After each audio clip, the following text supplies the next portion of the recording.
오늘 우리에게 주시는 하나님의 말씀 보도록 하겠습니다. 하나님의 말씀은 신약 성경 마가복음 7장 31절로 35절까지의 말씀입니다. 마가복음 7장 31절로 35절까지의 말씀, 하나님의 말씀 봉독하겠습니다. 예수께서 다시 두로 지방에서 나와 시돈을 지나고 데가볼리 지방을 통과하여 갈릴리 호수에 이르심에 사람들이 귀 막고 말 더듬는 자를 데리고 예수께 나와 안수하여 주시기를 간구하거늘 예수께서 그 사람을 따로 데리고 무리를 떠나사 손가락을 그의 양 귀에 놓고 침을 뱉어 그의 혀에 손을 대시며 하늘을 우러러 탄식하시며 그에게 이르시되 에바다 하시니 이는 열리라는 뜻이라. 그의 귀가 열리고 혀가 맺힌 것이 곧 풀려 말이 분명하여졌더라. 아멘. 할렐루야. 네, 오늘 이렇게 이 아침에, 주일 아침에 하나님 앞에 나온 여러분 모두에게 우리 주님의 은혜가 충만하시기를 바랍니다. 개인 방송의 영향력이 날수록 커져가는 시대를 살아가고 있습니다. 얼마 전에 어떤 목사님 만났는데 교회에서 필요에 따라 대출을 받기도 하지 않습니까? 근데 그 대출을 받을 때 요즘 금융기관에서 요구하는 것이 한 가지가 더 생겼는데 유튜브 구독자 수. 놀랍죠? 네. 안 누른 분들은 빨리 가서 누르시기 바랍니다. 네. 그럴 정도로 이 개인 방송의 영향력이 굉장히 커졌다 하는 것을 체감할 수 있는 시대가 된 것입니다.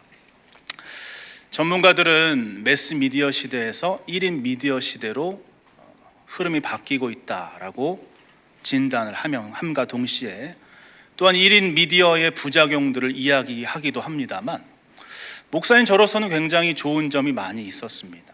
저는 목회를 하니까 물론 여러분들의 삶을 많이 듣긴 하지만 실제로 가서 그런 것들을 경험하기는 참 쉽지 않지 않습니까? 그리고 우리와 다른 사람들의 삶이 어떠한가를 알기 어려운데 1인 미디어 시대가 되면서 자신의 이야기들을 표현하는 많은 사람들의 이야기를 듣게 돼서 저는 그런 점에서는 참 좋다 하는 생각을 가지게 됐습니다. 2020년에 서울시에서 장애인 복지대상을 수상한 웹툰 작가가 있습니다. 그 웹툰은 인터넷에 올리는 만화인 것이죠. 컴퓨터로 그리고 인터넷에 올려서 컴퓨터로 봅니다. 요즘은 옛날처럼 만화방 가는 사람 없고 다 그렇게 보는 것입니다. 작가가 그린 만화의 제목은 나는 귀머거리다 입니다. 다소 과격하게 느껴지는 제목입니다만 작가가 선천적인 청각 장애인이기 때문에 그렇게 제목을 지었습니다. 여자분인데요. 그녀는 태어나서 단 한 번도 소리라는 것을 들어본 적이 없는 중증 청각 장애인이십니다. 제목이 주는 느낌 때문에 혹 불편한 얘기를 듣게 되는 게 아닐까 하는 걱정을 했습니다만 제가 몇 편 읽어보니까 작가는 자신의 아픔을 조금은 가볍게 그리고 유쾌하게 그려주셨기 때문에 오히려 이제 잘 모르는 사람들에게 친근하게 공감할 수 있게 해주는 그런 만화였습니다. 저만 그렇게 공감했는가 했더니 이미 많은 사람들이 공감을 해가지고요. 심지어 그 공감이 세상을 바꾸기도 했다라는 것을 기사로 만나게 됐습니다. 만화 하나가 세상을 바꿨다고요? 야, 어떻게 그런 일이 있을 수 있습니까? 하는 생각이 들지만 그녀의 아픔에 공감하게 된 사람들이 그녀가 이거 고쳐주세요 저거 고쳐주세요 한 게 아니고요, 이런 게 있었구나, 이럴 수 있겠구나 하는 것들을 바꿨는데 청각 장애인들을 위한 실시간 문자 통역 서비스라는 게 생겨났다고 하고요. 또 금융기관에서 여러분 음성 ARS로 인증 많이 하셨지 않습니까? 청각 장애인들은 들을 수가 없습니다. 그 제도가 개선됐다고 하고요. 해외 여행할 때 청각장애인 통신 중개 서비스 등의 복지 정책 등이 시작이 되었다라는 얘기를 기사에서 발견하게 됐습니다. 그래서 그녀가 장애인 복지 대상을 받았던 것이죠. 오늘 말씀에도 청각장애인이 한 사람 등장합니다. 귀먹고 말 더듬는 자라고 되어 있는 것으로 봐서 선천적으로 청각장애를 안고 태어나셨거나 혹은 오랜 기간 듣지 못하는 고통 가운데 계셨던 사람으로 추측할 수가 있습니다. 그러나 그는 다행히 예수님을 만났습니다. 예수님께서는 공생의 기간 동안 수많은 병자들을 고쳐주셨는데요, 보지 못하는 사람의 눈을 뜨게 해주셨고, 걷지 못하는 사람 일어나 걷게 해주셨고, 심지어는 죽은 사람도 살려주셨습니다. 예수님께서 모든 질병을 고치셨다라고 하는 사실은 오늘날에도 질병 가운데 고생하고 있는 우리에게, 그래서 기적을 바라보는 우리에게 놀라운 희망이 되는 것이죠. 특별히 오늘 말씀에는 이 치유와 관련해서 아주 매우 강렬한 주님의 말씀이 등장을 하는데요, 에바다라고 하셨을 때 귀가 열리고 혀에 맺힌 것이 풀어져 나았다라고 기록이 되어 있는 것입니다. 에바다는 아람어로 열리라라는 뜻입니다. 근데 에바다 그대로 남았는가 하냐면, 에바다의 기적이 나타난 현장에서 그 사람이 듣고 말하게 되는 것을 본 제자들이 그 현장감 그대로를 살리고 싶었던 것이 아닌가 하는 생각이 드는 것이죠. 성경은 헬라어로 기록되어 있으니까 자신들이 사용했던 그 아람어 그대로, 예수님의 입술에서 나왔던 그 말씀, 그 발성 그대로 에바다 그대로를 기록하고 싶었던 것입니다. 그래서 에바다라는 발음 자체가 마치 강력한 기도처럼 느껴지기도 합니다. 그래서 여러분, 예전에 교회들에서 그리고 기도원 등에서 에바다 많이 했습니다. 열려라 에바다, 열려라 에바다, 열려라, 이런 찬양도 있잖아요. 네. 사랑 여러분, 여러분의 삶에 기적이 나타나길 바랍니다. 주님의 에바다 하시는 음성이 여러분의 귓가에 들려서 눈과 귀가 열리고 마음이 열리고 여러분의 삶이 열리고 닫힌 여러분의 모든 세계가 활짝 열려지는 기적이 나타나시기를 축원합니다. 그런데 오늘 말씀에서 한 가지 조금 이해하기 어려운 부분이 있습니다. 33절에 보면 예수님께서 그 사람을 따로 데리고 무리를 떠나사 손가락을 그의 양 귀에 넣고 침을 뱉어 그의 혀에 손을 대시고는 에바다라고 하셨기 때문이에요. 그냥 에바다 하셔도 주님은 고치실 수가 있습니다. 우리 주님의 능력은 말씀만으로도 충분합니다. 그 예를 멀리서 찾을 필요도 없죠. 그 바로 앞에 보시면 수로보니게 여인의 이야기가 나오는데 27절에 그 여인이 자기 딸에게 들어있는 귀신을 쫓아내 주시기를 구했을 때, 돌아가라, 귀신이 내 딸에게서 나갔느니라 하고 주님께서는 단순히 말씀만으로 그 귀신을 내쫓아 주시고 그녀의 딸을 고통 가운데서 풀어주셨습니다. 주님은 이 수로보니게 여인의 딸을 만나본 적이 없으십니다. 단지 말씀만으로 고치셨다라는 것이죠. 근데 오늘 말씀에서는 기도와 함께 상당히 인상적인 행위를 하십니다. 따라 해보려고 했는데 잘 되지 않더라고요. 보면 여러분, 양 귀에다가 손을 넣고 침을 뱉으시고 혀를 만지셨습니다. 그래서 이거를 이렇게 하고 침을 뱉고 혀를 만지셨을까? 이렇게, 혹은 양 귀에 넣었다가 빼고 침을 어디다 뱉으셨는지 잘 모르겠지만 침을 뱉으시고 손을 이렇게 만지셨을까? 혹은 이 혀를 이렇게 잡아서 풀어주셨을까? 여러 가지 좀 생각을 해보게 됐다라는 것이죠. 근데 일단은 침을 뱉었다라는 것 때문에 우리 정서상으로도 이게 좀 그렇고, 성경에도 예수님도 십자가에 달리실 때 침뱉음을 당하시는, 모욕을 당하셨기 때문에 모욕적인 행동처럼 느껴지는 부분이기도 합니다. 그러므로 이 귀먹고 말 더듬는 사람을 고치기 위해서 보여주신 행동이 어떻게 은혜로운 모습이 될까 잘 상상이 되지 않는 거예요. 성경에 그 모습은 그려져 있지만요. 무엇보다도 이런 강렬한 어떤 퍼포먼스를 하실 생각이라면 사람들 많은 데에서 하셨으면 참 좋았겠다라는 생각이 드는 것이죠. 여러분 맨날 기도원 영상 같은 거 보면요, 안찰이 저는 이렇게 살살 이렇게 만져주는 것처럼 토닥토닥 해주는 건 줄 알았더니 정말 심하게 때리더라고요. 또 여러분 예전에 성령 수술이라는 게 있었습니다. 그런 것도 영상으로 남겨져도 있고 실제로 가서 보신 분들도 아마 있을 것 같지만 볼펜 끝허리 같은 걸로 손톱 끝으로 이렇게 성령 수술을 하는 모습을 사람들 앞에서 보여줍니다. 몰래 데리고 가서 한 게 아니에요. 다 있는 데서, 이렇게 많은 사람들이 있는 데서 했습니다. 그러면 그 사람이 낫는 것을 보면서 더욱 열광하기도 하고 주님을 찬송하기도 하지만 또는 교주에게 집중되는 어떤 그런 부작용들도 있었던 것이죠.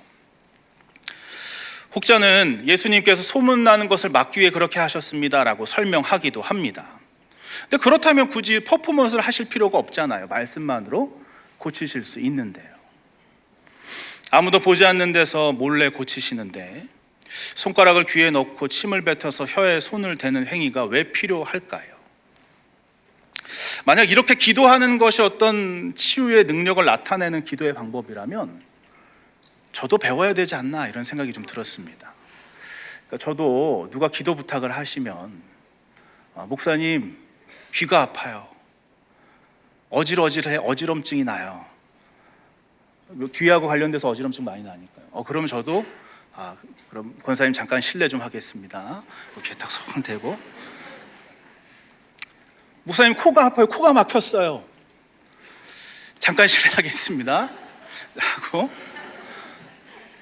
목사님 눈이 아파요, 네.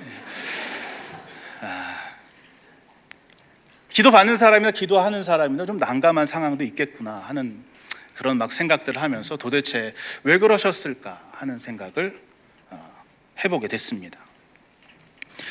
이런저런 생각하다가 불현듯 뒤통수를 때리는 것 같이 강렬한 생각이 하나 떠오르더라고요. 깨달아지는 게 있었습니다. 내가 귀먹고 말 더듬는 사람의 입장을 조금 더 이해하지 못했구나. 저는 청각장애인이 아닙니다. 그 말씀을 읽을 때도 비장애인으로서 읽죠. 그들의 고통을 쉽게 알지 못했던 것 같습니다. 그래서 여러분 청각장애인의 삶에 대해서 한번 이렇게 어떤 느낌일까 조금이라도 알아보고 싶어서 찾다 보니까 이래요. 청각장애인들은 겉모습은 비장애인들과 다를 바가 없습니다. 눈이 감겨 있는 것도 아니고요. 그러니까 이분들은 똑같은 모양이죠. 게다가 입 모양을 읽을 줄 아는 분, 또 그래서 또한 다른 방식으로 말하는 법을 배운 분들은요, 조금 말투가 다르다고 하더라도 일상적으로 대화도 가능하시고 우리가 그분이 청각장애인 걸 알지 못할 정도로 능숙하게 숙달되어 있는 분들도 있다라고 합니다. 근데 그런 분들조차도 위험에 빠질 때가 있다는 것이죠. 뒤에서 차가 올 때, 보이지 않는 데서 뭔가가 날아올 때, 또 뭔가가 날아올 때, 그리고 혼자 방 안에 있을 때, 뭔가 위험이 있어서 나와야 되는 상황에서 알려줄 방법이 없다라는 것입니다. 왜 그럴까요? 듣지 못하기 때문에요. 듣지 못하시니까 그런 것입니다. 예수님께서 귀먹고 말없는 사람을 따로 데리고 가서 귀에 손가락을 넣고 혀에 손을 대신 행위를 왜 하셨을까요? 들을 수 없기 때문입니다. 말씀만으로 고치면 이 사람은요, 영문도 모른 채 갑자기 귀가 열리고 말문이 트이는 셈이에요. 못 들었으니까요. 근데 갑자기 말하네? 갑자기 들리네? 누가 나 고쳤지? 좋다 그러고 가시겠죠. 근데 여러분 치유가 단순히 고침을 받는 게 우리 인생의 목적은 아니지 않습니까? 누가 고쳤는지를 알려줘야 되지 않습니까? 누가 우리 인생의 구원자인지 알려주어야 되지 않겠냐는 것이죠. 그러므로 우리 주님은 그냥 다른 데서 다 말씀만으로 고치실 수 있지만 그렇게 하지 않으신 거예요. 그 사람을 아니까, 그 사람의 아픔을 아시니까, 그 사람이 느낄 수 있도록 그 사람의 방법대로 귀에 손을 넣고 귀를 열어주시고, 침을 뱉었느냐 안 뱉었느냐 중요한 게 아니고요, 그에게 혀에 손을 대시고 그 혀를 풀어주셔서 그때 에바다 하셨을 때 그 사람은 에바다라는 소리를 들을 수 있었을 것입니다. 이것이 바로 주님께서 그를 따로 데리고 가신 이유예요. 사랑하는 여러분, 예수님께서는 이처럼 한 영혼의 삶에 깊이 공감하시고 그의 아픔을 만지고 치유하길 원하십니다. 예수님께서는 그를 깊이 사랑하십니다. 저 같은 사람이 감히 흉내도 내지 못할 정도로 그의 입장에서 그렇게 하시는 것이죠. 한 영혼이 천하보다 귀하다라는 말이 있습니다. 성경에 기록된 말은 아닙니다. 근데 성경에서 그 의미를 충분히 발견할 수 있습니다. 오늘 말씀에서 에바다라고 말씀하시기에 앞서서 예수님께서 하늘을 우러러 탄식하셨다 이렇게 기록이 되어 있어요. 이것은 마가복음 6장 41절에 오병이어 사건에서 하늘을 우러러 보시고 우러러 축사하시고 떡을 떼어 사람들에게 나누어 주게 하셨다라는 말씀을 염두에 두고 기록된 표현입니다. 오병이어를 두고 축사하실 때 5천 명 이상의 사람들이 그 앞에 있었어요. 그러나 오늘 본문에서는 단 한 명을 대하고 계시지만 5천 명을 대할 때와 똑같은 기도를 하셨다라는 것이죠. 천하보다 귀하다라는 말을 깨달을 수 있는 대목입니다. 그러므로 예수님께서 이 사람을 따로 데리고 하늘으로 탄식하시며 기도하셨다라고 하는 그 내용 자체가 에바다라고 하는 짧은 말 한마디보다 훨씬 더 위력적이고 공감적으로 우리에게 다가오게 되는 것입니다. 예수님께서 그 사람의 삶에 깊이 공감하셨다라는 증거가 되기 때문이죠. 예수님께서 여러분의 삶에 깊이 공감하고 계심을 믿으십니까? 그러나 여러분, 고난 중에 있는 사람들은요, 종종 나 혼자만 고통에 빠져 있다라고 생각하게 됩니다. 그리고 아무도 그 아픔을 이해하지 못한다라고 생각하기 쉽습니다. 그래서 마치 귀먹고 말도 듣는 사람이 된 것처럼 자기 안에 갇혀버리게 되는 것이죠. 그 고통 때문에. 그러나 오늘 말씀을 가만 생각해 보면 고통 가운데 있을 때야말로 주님이 우리에게 공감하시는 때입니다. 고통 가운데 있을 때 그 아픔을 우리 주님은 직접 느끼신다라는 것이죠. 여러분, 인간에게는요, 기본적으로 공감하는 능력이 있답니다. 감정을 얘기하는 게 아니고요, 현대 뇌과학자들이 실험을 해봤대요. 이게 뇌 스캐너 이런 게 요새 많이 발달이 돼 있으니까 뇌 스캐너를 머리에 씌워주고 그리고 한쪽 집단에는 송곳을 하나 준비하고 다른 쪽 집단에는 모니터를 준비하고, 그래서 한쪽 집단에 있는 사람들을 찔러댑니다. 그때 그 뇌에서 그 고통을 반응하는 영상을 촬영을 하고, 반대편 사람들에게는요, 찌르는 영상만 보여줬답니다. 그리고 뇌에서 일어나는 반응을 살펴봤대요. 그랬더니 놀랍게도 뇌에서 일어나는 것은 똑같았다라는 실험 결과가 있답니다. 그래서 하는 얘기가, 우리의 뇌는 두 가지 중요한 이유 때문에 타인의 고통을 경험하도록 설계되어 있더라라는 것이죠. 첫째는 피해야 될 게 뭔지를 알려줘야 되고, 뭐가 아픈지를 알아야 될 거 아니에요. 그러니까 피해야 될 게 뭔지를 알려줘야 되고, 둘째는 고통을 겪는 타인에게 도움을 주고 연대하기 위함이랍니다. 혼자서 못 이겨내는 고통이 세상에 많이 있지 않습니까? 그러니까 고통이라고 하는 것은요, 언어 소통이 되지 않을 때에도 공감을 통해서 다른 사람에게 알려주는 그런 통로가 된다라는 것이죠. 저 멀리 튀르키예에서 지진이 날 때, 저 나라에서 저런 일이 일어나는구나 하고 우리 그냥 넘어갈 수가 없습니다.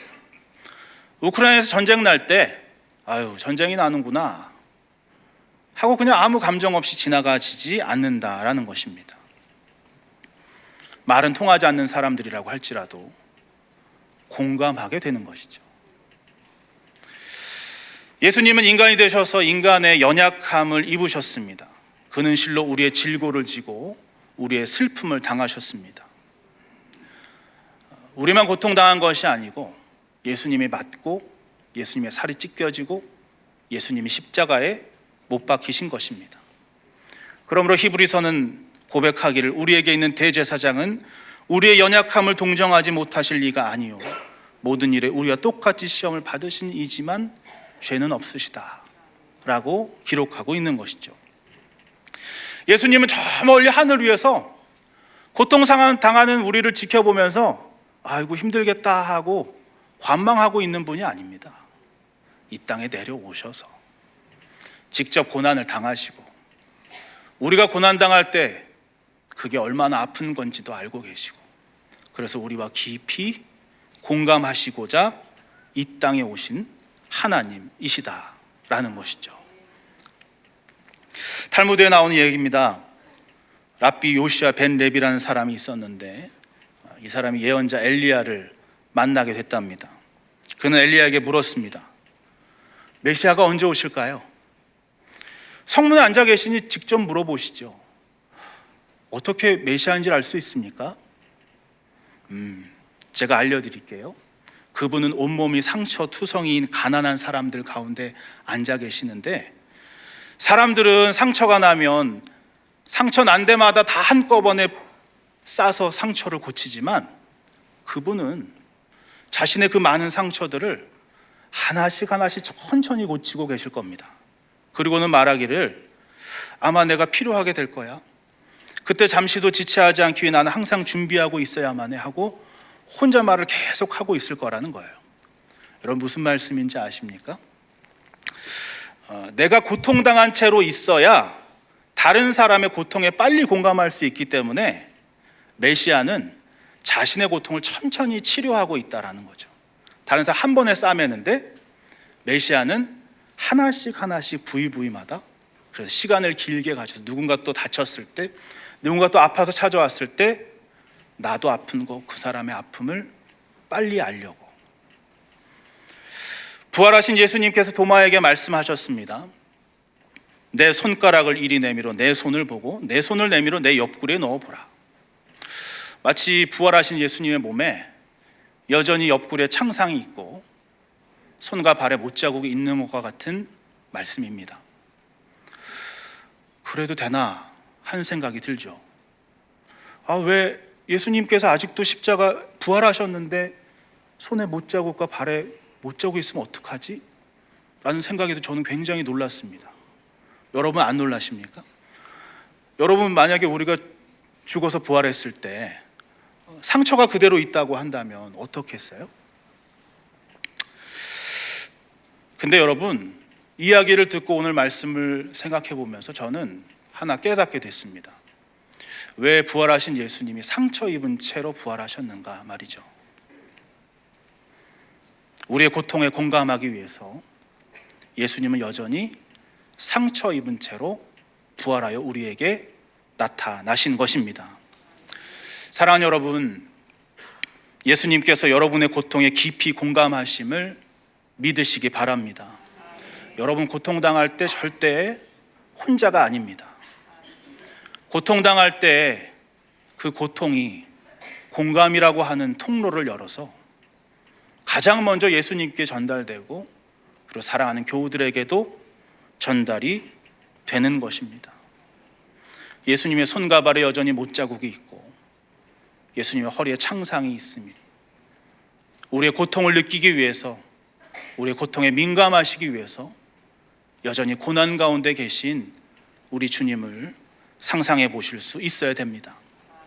그 공감이 여러분의 마음을 위로할 것입니다. 그 공감이 여러분을 그 고통에서 해방시켜 줄 날이 오게 될 것입니다. 우리 주님께서 여러분들을 깊이 사랑하시고 공감하십니다. 같이 말씀을 생각하며 함께 기도하길 원합니다. 여러분 중에 또 어떤 누군가가 고통 가운데 갇혀 있지 않기를 원합니다. 하나님이 멀리 계시다고 생각하지 않길 바랍니다. 여러분 힘들 때 가장 가까이에 있는 분은 예수님이십니다. 여러분 힘들 때 자기 상처를 어루만지는 분은 예수님이십니다. 예수님의 공감을 여러분도 함께 느끼시면서 회복의 선언을 들으시고 예수님 고치시는 음성을 들으시는 여러분 모두가 되시기를 바랍니다. 우리 이와 같은 기도 제목으로 우리 함께 한번 기도하도록 하겠습니다. 사랑이 많고 자비하신 하나님 아버지, 참으로 감사합니다. 주님이 우리 고통에 깊이 공감하시고 우리 고통을 가장 먼저 발견하시고 우리 고통을 느끼고 계심을 믿을 수 있도록 도와주시옵소서. 나 혼자만 겪는 교통 같아서 혼자 세계 안에 갇혀 있지 않게 도와주시고 혼자만 신음하고 있지 않도록 도와주시옵소서. 찾아오시는 주님의 음성 듣게 하여 주시고 찾아와 만나주시는 하나님의 놀라운 사랑을 깨닫는 우리 성도들 되게 하여 주시옵소서. 세상에 많은 고통들이 있습니다. 소통하지 못하며 하나님 아버지 보지 못하며 어려움 가운데 있는 많은 사람들이 있습니다. 우리도 조금 더 그분들에게 한 발짝 나아갈 수 있게 도와주시옵소서. 아직도 세상에 변해야 될 게 너무나 많이 있습니다. 하나님 도와주셔서 그분들이 사시기에 부족함 없는 세상 되게 하여 주시고 무엇보다 하나님의 사랑을 깨닫는 우리 모두 되게 하여 주시옵소서. 사랑이 많고 자비하신 하나님 아버지, 참으로 감사합니다. 오늘도 주님께서 우리의 삶에 공감하시는 줄 믿습니다. 주님의 손에 못자국과 허리에 창자국이 여전히 우리가 아플 때마다 가장 먼저 반응해서 그 아픔을 알고 계신 줄 믿습니다. 그러므로 고통당할 때 혼자만 있다고 착각하지 않게 도와주시고 그 안에 갇혀서 나오지 못하고 신음만 하고 있지 않도록 도와주시옵소서. 에바다 하는 음성 들리게 하시고 삶이 열려지게 하여 주시고 하나님 거기에서 나와서 다시 사람들과 함께 나누며 함께 기도하며 함께 주님을 만날 수 있는 우리 모두가 되도록 인도하여 주시옵소서. 이 모든 말씀 우리 주 예수 그리스도 이름으로 기도하옵나이다. 아멘.